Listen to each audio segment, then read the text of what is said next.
Picture a scene playing out in millions of bedrooms every single morning. The alarm goes off, and before you've even fully opened your eyes, your hand is already reaching out in the dark for that glowing screen.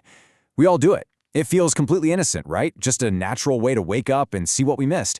But in this explainer, we're unraveling a modern mystery that is literally sitting right in the palm of your hand. It's a story of behavioral engineering, psychology, and a massive hidden battle for your time. What if the app you're using right now was designed to keep you trapped? Every swipe, every notification, every like is part of a system built to control your attention. It's a pretty chilling thought, isn't it?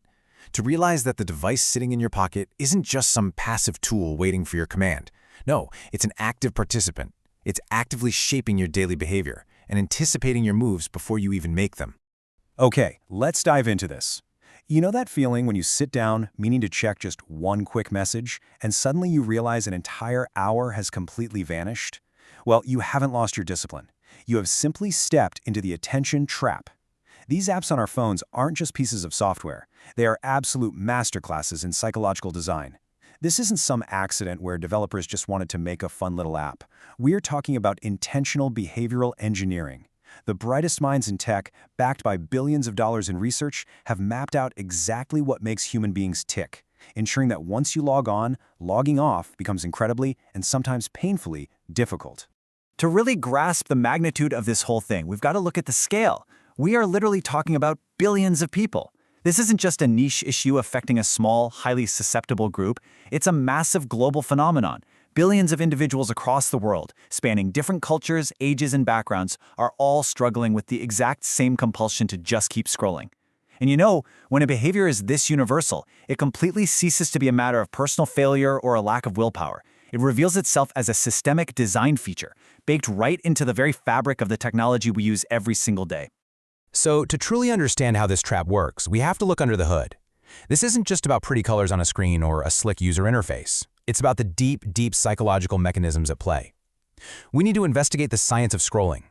We're going to uncover exactly how our own biology, the very evolutionary traits that kept our ancestors alive, is now being subtly weaponized against us in the digital age. The main chemical culprit at the center of it all is dopamine. Now, dopamine is a neurotransmitter fundamentally tied to your brain's reward center. From an evolutionary standpoint, it drives you to seek out positive reinforcements, like finding food, discovering new information, or connecting with your tribe. But social media platforms have learned how to exploit this exact chemical pathway with surgical precision. Every time you get a notification, a new like, or some unpredictable reward in your feed, your brain gets a tiny, exhilarating hit of dopamine. It's literally the exact same variable reward system they use in casino slot machines. You never quite know what you're going to get when you pull to refresh, and that subtle uncertainty creates a powerful, deeply ingrained cycle of addiction, where your body physically craves the next swipe. And these dopamine hits are strung together endlessly through a sneaky mechanism known as infinite scrolling. Think about it. Historically, almost all human activities had built-in endings. A newspaper has a back page, a book has a final chapter, a TV show goes to the credits. Those are natural stopping cues that tell your brain, okay, we're done here, it's time to move on. But infinite scrolling? It removes that endpoint entirely. As you drag your finger down the screen, new content loads continuously, seamlessly, without any friction at all. It is a brilliant, yet deeply manipulative invention.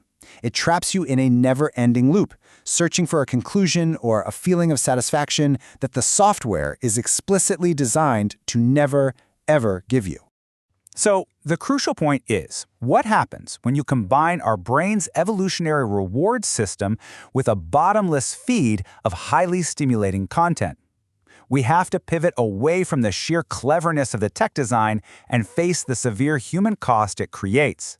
The mental health toll of this digital trap is absolutely staggering, and it's playing out in homes, schools, and workplaces everywhere. Just picture this contrast. On one side, you have the brain offline. This is a rested, focused mind capable of deep thought, steady concentration, and emotional regulation. It can sit down and read a dense chapter of a book without losing the thread.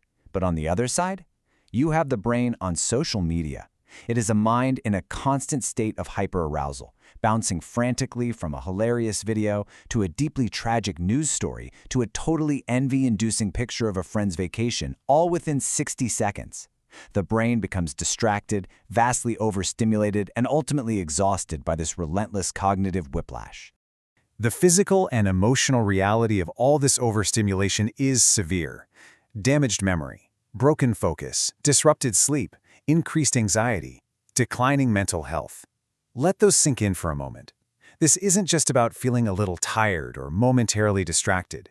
The constant context switching fundamentally degrades our ability to form long-term memories. The blue light and those late-night dopamine spikes, they absolutely shatter our circadian rhythms, ruining the restorative sleep our brains desperately need to function. And the endless comparison to curated perfect lives online acts like a pressure cooker for baseline anxiety. It sets unrealistic standards that we subconsciously measure our own messy, real lives against, leading directly to a measurable, steep decline in global mental health. And look, we aren't just making educated guesses here. Scientific research and real-life examples consistently demonstrate the profound psychological impact of continuous digital overstimulation. Studies have actually shown that even the mere presence of a smartphone on a desk, just sitting there, face down, measurably reduces a person's available cognitive capacity, because part of the brain is actively working to ignore it. The clinical data totally backs up what so many of us already feel deep down in our daily lives. We are mentally overwhelmed, constantly fatigued, and the glowing rectangles in our pockets are a primary source of that exhaustion. Which brings us to the most suspenseful part of our explainer. Why? Why would some of the smartest engineers in human history, working at the most innovative companies on the planet, build systems that actively degrade our focus and our well-being? Well, to understand the crime, you have to follow the money. It's time to expose the algorithm's true motive, and honestly, it is remarkably simple.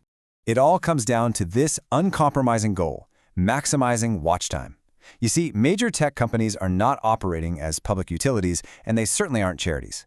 They are immense, publicly traded corporations. They use incredibly complex machine learning algorithms for one primary directive: to maximize the amount of time you spend looking at their platform. These algorithms track every single micro-interaction: how long you hover over an image, what you scroll past rapidly, exactly what makes you stop. And they adapt in real time to serve you exactly what will keep you glued to the screen. Why? Because your attention is their product. Every extra minute you spend scrolling is an extra minute they can show you advertisements. Their astronomical corporate profits are directly, inextricably tied to the amount of human attention they can successfully harvest and hold hostage. Let's move to the solution now and see how this builds into something actionable and hopeful. Because once you see the strings, the puppet master loses their power. We are talking about taking back control. You don't have to flee to the woods, throw your smartphone into a river, or quit social media entirely to survive this modern trap. Technology is an incredible tool, but right now it's using you. You just need to relearn how to wield it on your own terms. Empowering yourself starts with these practical steps. First, recognize the trap. Awareness is absolutely your first line of defense. When you instinctively pick up your phone, just pause and ask yourself, am I doing this intentionally, or am I just on autopilot seeking a quick hit of dopamine? Second, implement boundaries. Turn off non-essential notifications. If an app doesn't need to alert you in an actual emergency, it does not get the privilege of vibrating in your pocket and breaking your focus. Use app timers to force a natural stopping cue, recreating that final chapter effect that infinite scroll stole from you. And third, reclaim your focus. Step away from the digital noise and purposefully engage in activities that demand sustained, unbroken attention. Read a physical book. Have a face-to-face conversation without a device resting on the table. You literally have to train your brain to enjoy the quiet again, building back that cognitive endurance piece by piece. The greatest battle of the 21st century isn't happening on a battlefield. It's happening inside your mind. It is a daily, invisible fight for your autonomy, your peace, and the fundamental right to direct your own thoughts without algorithmic interference. You are up against systems backed by supercomputers designed to figure out exactly what keeps you scrolling. So, as you go about the rest of your day, I want to leave you with one final essential thought. The question is, are you controlling your phone, or is your phone controlling you?